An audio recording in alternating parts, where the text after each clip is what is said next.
What's up, everybody? I'm out here planting beans. It's beginning of May. We've got a field here that was beans last year. I'm going beans on beans, and I'm using a no-till right here. No-till situation at 7.5-inch rows. My name's Chris Brackett. This is Land Life. You can see the rows here. I've got this set at 100, and the setting is 109 pounds per acre of soybeans, and I'm planting this here in about an acre spot that over the years has just produced, because we're on the downwind side of this big piece of timber, and they come out.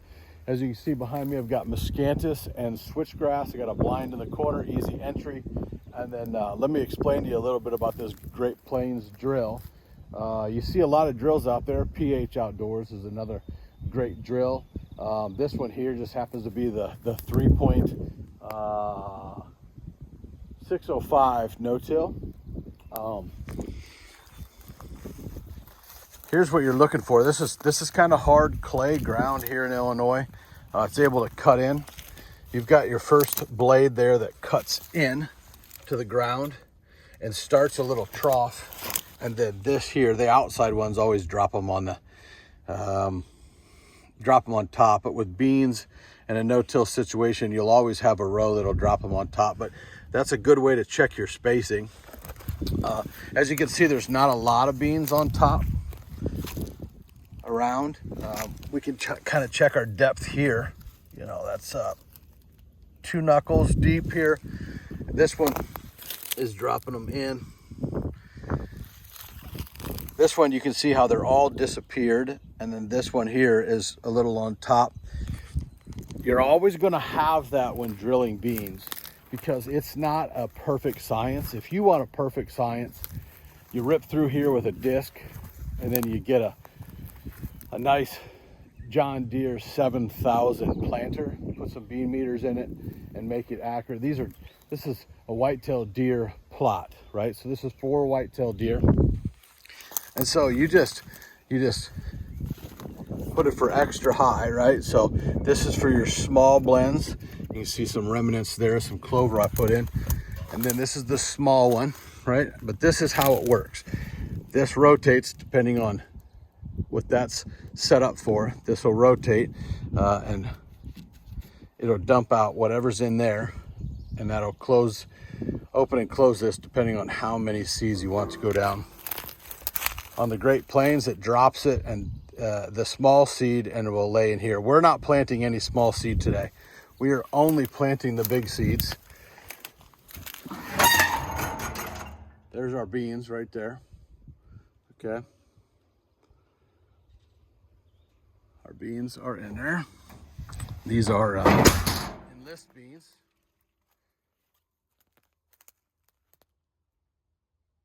This is how they go in. We could come over here and see, you know, the tray where they go in. These are dropping a little on top. But these will be fine. This is early in the year in May. We have rains coming.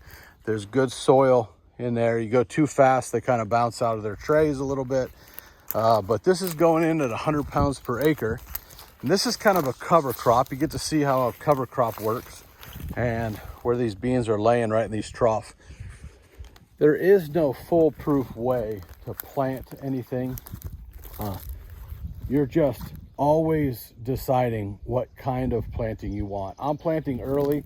I'm going for a really fast planting today. You got rains coming. I've had rain. I've had rain all week, off and on. It's been muddy. This is the first time that the ground got clay. I could have came in here yesterday and probably no-tilled and put these in, but you know, a lot of these, this is going to rain and they're just going to fall in here, and then like these guys went in fine. Plenty of beans on the ground.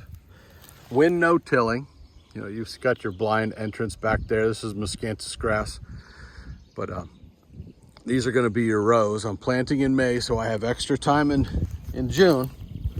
And some of your little guys are going to be down in here and get planted perfect, right here. And then some of them aren't going to get in there. And this is just from, man, this is just from no-till and in here with some type of drill. It just isn't foolproof. Just isn't foolproof at all. So they do a great job, but here's what I'm going to tell you. Make sure you're planting extra heavy.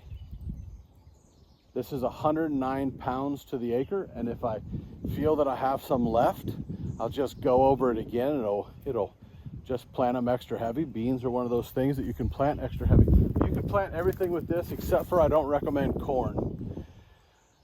This is just an option. Last year I planted these with a 7,000 John Deere 7,000 actual planter and bean cups. But right here into this hard ground, this clay hard ground, that even doesn't weigh enough. So it's got wheel settings right here for wheel depth, and it's that wheel has to be touching. So think of this: you have one wheel touching, one point of contact, then this point of contact, then that point of contact, then that point of contact. You can't get that many points of contact across this bumpy ground with 1, 2, 3, 4, 5, 6, 7, 8, 9. 9 of those touching at the same time, all independent. You just can't get it to perfection, guys. So this row is planting perfect, right in there, deep. There's no setting difference. And this one is just on top. And again, then this next one's planting deeper, and so on and so forth. You look in there, make sure this thing is not jammed up. Make sure she's planting. There she is. There's just beans down there. You can see them. You can see them beans down there. Look at those beans down there. Those are planting perfect. These are on top. Has nothing to do with anything, but the ground is super hard. So I just wanted to tell everybody that it's not a foolproof way. You still have to pay attention, and you have to know what you're doing. And I will put these in today, and I will have time because I can still plant beans into June. But I will go in here, and I took the right amount of bags to plant to this, and I put it in there, and I will go until that's gone for this area. I have 3 plots about this size. That's how this works. But you just have to know that this is not perfection. This is getting beans in and having to skip steps. And that's okay. You just have to know that that's what you're doing, and you have to trust it. You have to trust it. So anyways, give us a follow, a like, subscribe to YouTube, Chris Brackett's Land Life. Check out our podcast. I'll talk more about this planting on the different podcasts. Hopefully you can understand that we are going to put all these beans in here, and then we're going to come back and spray Roundup and 2,4-D because these are enlist beans that are going in. If you're Roundup ready beans, you can go ahead and plant with your no-till and then turn around and spray with glyphosate, and you'll be good to go. Be able to control your weeds. So have a great day.